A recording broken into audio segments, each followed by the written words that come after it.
am J.C. Brown, a graduate student at Wayne State University studying library and information science. I am here today to introduce to you a book that falls into the genre contemporary realistic fiction. Contemporary what? I know, it's a mouthful, but the University of Iowa offers a pretty good explanation. Realistic fiction is a term used to describe stories that could actually have happened. Contemporary realistic fiction means the book is set either now or in the recent past. Books with talking animals, or set in a place or time that do not exist, such as fantasy, or stories set in the past, historical fiction, are not contemporary realistic fiction. Sometimes, depending on the story being told, these books are often referred to as what authors Nelson and Donaldson call the modern problem novel. The book I selected also belongs in another genre, that of LGBTQ fiction, which stands for lesbian, gay, bisexual, transgender, queer, and questioning. And without further ado, I'd like to share a pretty amazing book which was recommended by fellow MLIS candidate and blogger Jack Radish. The book, I Am Jay by Cris Beam. From the book's jacket. Jay had always felt different. He was certain that eventually everyone would understand who he really was, a boy mistakenly born as a girl. Yet as he grew up, his body began to betray him.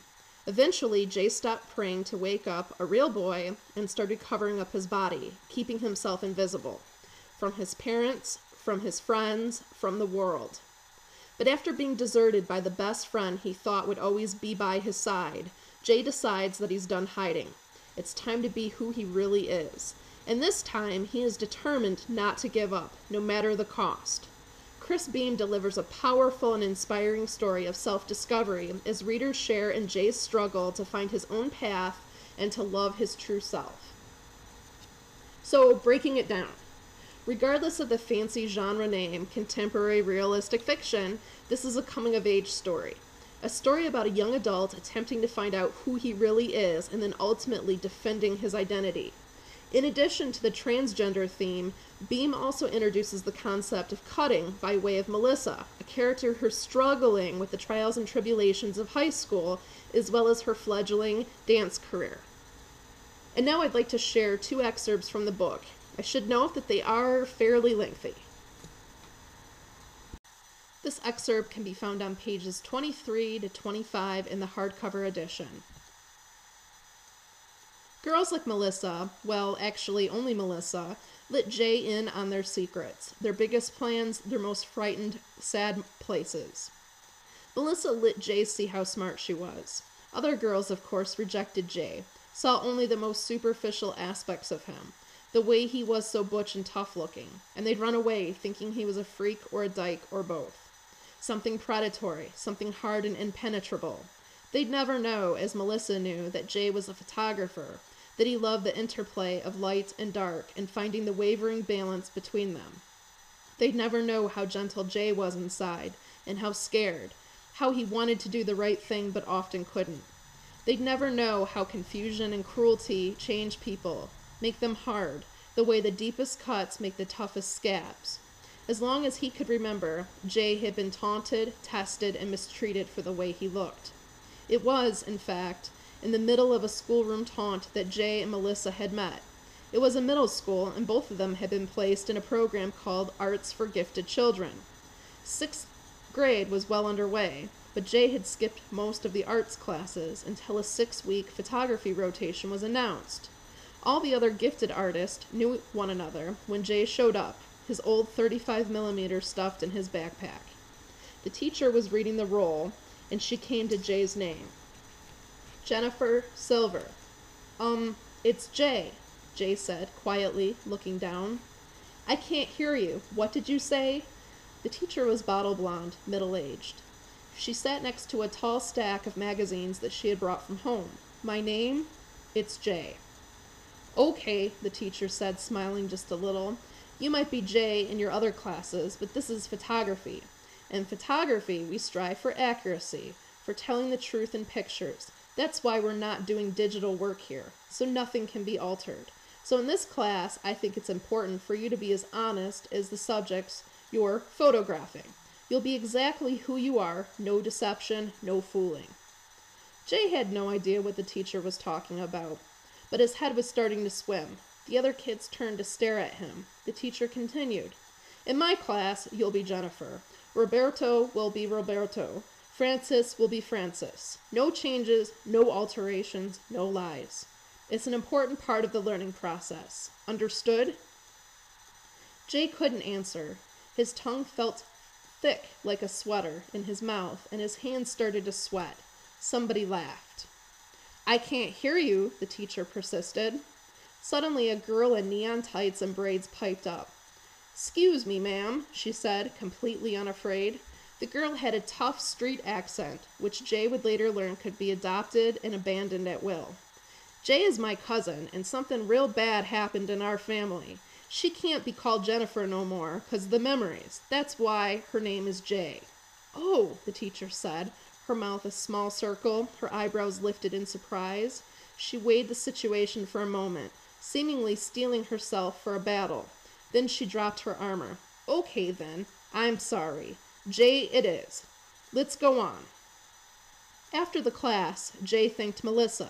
It took all of his courage to stop her in the hall. Don't worry about it, Melissa had said. The teacher was an idiot. I mean, since when is photography honest? There's a Picasso quote from the first teacher, the one who taught painting. I love it. It goes, art is the lie that tells the truth. The teacher was way better. Jay knew right then that he loved her. This excerpt can be found on pages 96 to 98 in the hardcover edition. Jay walked a few more blocks, his body so numb from the cold he almost couldn't feel it anymore. Near the hospital on 168th, some new construction was going up. The site was mostly just an enormous dirt hole, and Jay could see from the streetlight the outlines of diggers and dumpsters and one giant crane. The fence was just cheap plywood, and Jay kicked at a section until it splintered and caved to his boot. Glancing quickly over his shoulder at the silent street behind him, Jay dropped to his knees and crawled into the site. A path had been carved into the dirt, a street of sorts for utility vehicles, and Jay made his way down to the construction site toward a yellow digger, bulky and eerie in the moonlight. Oddly, someone had left a jackhammer laying on its side, along with an orange vest, though Jay didn't see any cement to break up. Maybe I can do something with this, Jay thought. The jackhammer was heavy as Jay dragged it toward a dumpster about 50 yards away. The handles were thick and worn down, and the bit made a satisfying scraping sound as he lugged it along. Like a dead body, Jay thought. He propped it upright against the bin, which was garbage truck green. Nearby, Jay noticed a security light was shining toward the bin, casting long shadows. He realized that if he lay down just right in front of the jackhammer and set the timer on his camera, he could capture a picture of just his shadow with the jackhammer driving right through it. He worked quickly. The light was pretty bright and he didn't want to get caught. Jay set his camera on the back of an orange cone he found. He set the timer for 30 seconds, turned off the flash, and lined up the shot. Then he carefully lay down a few feet in front of the jackhammer, so the length of his body cast a shadow. When he came back to check the results, he shivered. The jackhammer glowed an eerie yellow against the dumpster, and the shadow of his face and torso was strangely clear, if a bit distorted. You could tell the form was human. The hammer seemed to be driving straight through the shadow's heart. Maybe it was scary, and maybe it was cheesy, but if Jay had the courage to send Melissa the photograph, she'd understand what it meant. Stuffing the camera back into his backpack, alongside the chest binder, the comics, and the change of underwear he had grabbed before he left, Jay climbed back out of the construction site. He didn't want to think about what was going on at home if his parents had noticed he wasn't in bed. He turned off his cell phone. It was now 4 a.m., still cold and still dark. He needed a little sleep, but he knew the 24-hour diner wouldn't let him rest his head on one of their Formica tables. They'd think he was on drugs and throw him out. Then he saw the lights of the hospital, the red sign of the emergency room beckoning to him from a few blocks away. He could sleep there, in the waiting room. Waiting for an emergency, Jay thought. Perfect. Since being published in 2011 by Little Brown and Company, I Am Jay has received several awards, and here they are. Junior Library Guild Selection 2011, Kirkus Best Books for Teens 2011, American Library Association Best Fiction for Young Adults and Rainbow List Top 10 2011, Amazon Best Books of March 2011. Now, here are some short excerpts from reviews which I found on Beam's website that I thought I'd share. Easily the best book to date about being a transsexual teen, Jay is a multi-layered, absolutely believable character. Book list, starred review. Finally, a book about transgender teens that gives its central character a life in which gender and transition matter but do not define his existence. Kirkus, starred review. This novel's greatest strengths are Jay's voice and his clearly articulated perspective. Even readers with little familiarity with transgender issues will find plenty to relate to on an emotional level. BCCB, starred review. Jay is an especially vivid character, believable and effective. School Library Journal. So, now here are my thoughts on this book. I feel that this book has significant value for both teens and adults because it touches on themes which are commonly overlooked and typically dealt with in a very trivializing and cursory fashion when represented in other works of young adult fiction. In other words, this story is not sugar-coated. It portrays realistic characters from varied backgrounds actively coping with real-life situations. This is one of those books I deem as life-changing because it not only opens your eyes, but your heart as well. A review by School Library Journal recommended this for grade 9 and up. While I agree, I also feel that this book could be appropriate and supportive for individuals that are younger due to Jay being transgender and navigating the choppy waters of school and dealing with classmates as well as teachers. I'd like to add that I was pleased to find this book on the shelf at my rural public library. I had anticipated on borrowing it from another library via Interloan. So a big thank you goes out to Sandusky District Library for purchasing this book. When I checked the book out, of course, I inquired about its circulation statistics. Since being added to the collection in August of 2011, I was the 5th person to check it out. Not bad, but it certainly could be better.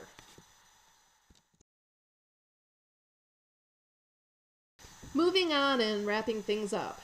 If you liked this book, it can likely be found at your local library. Of course, try there first. However, if they don't own it and you happen to live in the great state of Michigan, you can borrow it from another library. How might you ask? Simple. By visiting the Michigan eLibrary at mel.org. And that's mel.org, where you can simultaneously search hundreds of libraries at one time. Awesome, I know. All you need is your library card on hand. If you run into trouble, you can always ask the librarian for assistance. In fact, many libraries will actually offer to do this for you.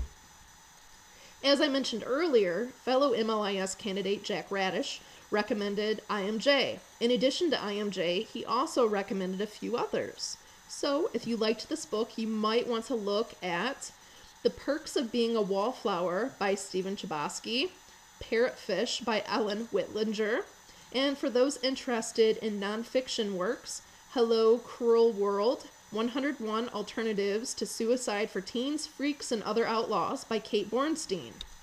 And here are some relevant keywords that might aid you in finding other similar books. LGBTQ, transgender teens, LGBTQ YA books. You might also want to consider browsing Goodreads.com to see what other people are reading too. And I'd like to thank you for hanging in to the very end here. I know this presentation, book talk, was a little bit long, but thanks for listening. Take care and happy reading.